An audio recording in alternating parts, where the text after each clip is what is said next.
حي الشباب العاملين خير الكتائب أجمعين من شيدوا صرح الرشاد ليرفعوا لله دين. حي الشباب العاملين خير الكتائب أجمعين من شيدوا.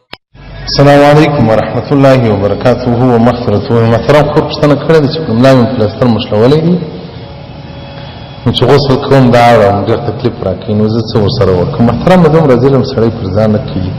موږ په دین کې الله دومره وسعت پراخي ایښې ده چې په هېڅ دین کې دغومره وسعت پراخي نشته. شریعت موږ ته د عذر په وخت کې مسحه پر پټۍ، پر پلستر، پر دغو شیانو باندې مسحه روا کړې ده، سړی مسح وکړي. نو محترمه غسل چې کوې پلستر مه اړوه، صرف د 3 ګوتې اندازه قدر د لاس په بلندیه کې ورباندې تېره کړه د مسح په نیت باندې، بس خلاص. دغه ځای بیا پرېولل نه غواړي.